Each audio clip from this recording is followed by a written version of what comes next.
में दिखाया जाता है कि जहाँ चीवू बैठकर पौधे पर काम कर रहा होता है, तभी चिल्लाने की आवाज़ आती है, चीवू ये बुरा है, जिसे सुनकर वो तो पूरा डर जाता है। और जो हमारी फीमेल लीड उस फूल को लेकर आती है और कहती है वो फूल। और जो चीवू चीवू ने तो पूरा डर के मारे उस फूल को ही काट दिया होता है। बेचारा वो फूल पर काम कर रहा था और उसके चिल्लाने से वो पूरा डर जाता है। इसके वजह से जो फूल है वो पूरा कट जाता है और पूरा गिर जाता है। और हमें दिखाया जाता है कि जो फूल है उसकी भी आत्मा निकल रही होती है, जैसे कि आप देख सकते हैं। और वो काफ़ी ज़्यादा गुस्सा हो जाता है, क्योंकि हम सब तो जानते हैं उसको फ्लावर से कितना ज़्यादा प्यार है। जो हमारी फीमेल लीड है वो कहती है कि ये तुमने बनाया था ना, है ना, इसे देखो, ऐसा कहती है। जिस पर जो चीवू कहता है कि तुम किस बारे में चिल्ला रही हो। और जो हमारा चीवू होता है वो तो पूरा शॉक्ड हो जाता है उस बुके को देखकर। फिर जो हमारी फीमेल लीड कहती है कि वो मुरझा गए हैं, जिस पर चीवू को बहुत ज़्यादा गुस्सा आता है और वो अपना मुंह दूसरी तरफ घुमाते हुए कहता है, प्यार में होने के लिए मतलब कि इतना कुछ, उसकी भावनाएं डेफिनेटली जल्द ही मर गई। What a Lord of bull, ऐसा कहता है। जिस पर जो हमारी फीमेल लीड को तो कुछ समझ में नहीं आ रहा होता है कि वो मतलब क्या क्या रहा है। उसकी फीलिंग्स मर गई, मुझे कुछ समझ में नहीं आ रहा है। बुके को देखकर कहती है कि मेरा मतलब है वो बहस कर रहे थे और सब कुछ, लेकिन इसका फूलों से क्या लेना देना है, क्या संबंध है। जिस पर जो चीवू उसे ही देख रहा होता है और कहता है कि क्या तुमको लगता है कि इन फूलों में स्पिरिट रहती है, शायद वो फीलिंग्स पर रिएक्ट देते हैं। और इस आर्ग्यूमेंट ने उन्हें कमज़ोर कर दिया है, क्या क्या मुझे ऑनलाइन पढ़ना चाहिए। जिस पर चीवू कहता है उसको कि ये तो बिल्कुल बेवकूफ़ है, इसमें तो ये कुछ भी असली नहीं है, ठीक है, तुम ज़्यादा सोचो मत। और उससे फूल मतलब कि छीनते हुए कहता है कि अगर तुम इसे इंटरनेट पर डालोगी तो वो सोचेंगे कि हमारी दुकान बहुत एक मजाक है बस। ये कहकर वो वहाँ से जाने लगता है। जहाँ पे जो हमारी फीमेल लीड होती है वो कहती है कि लेकिन ज़रा देखो, अभी तो बस कुछ ही मिनट हुए हैं, ये बिल्कुल भी समझ नहीं आ रहा है, मतलब उसको कि ये मुरझा कैसे रहे हैं। और कुछ तो बोलो, उसके पीछा करते हुए कहती थी कि कुछ तो बोलो, कुछ तो बोलो, देखो इसे देखो, इशारा करते हुए।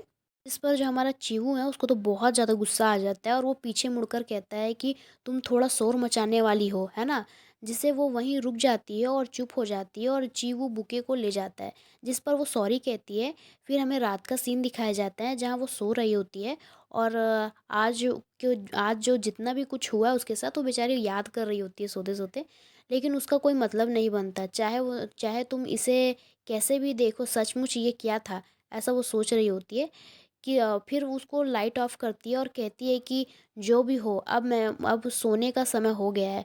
और सोने की कोशिश करती है, बट उसे नींद नहीं आ रही होती है और कहती है कि मुझे नींद नहीं आ रही है। सोचती है खैर, अपने मन को बेकाबू होने देने देने का कोई मतलब नहीं है, चलो टहलने चलते हैं। वो बाहर आ जाती है और फिर वहाँ से वो जूस लेती है और कहती है कि बैड आइडिया। ये बिलीव नहीं कर सकती कि शहर रात में भी इतना ही गर्म और आर्द्र होता है।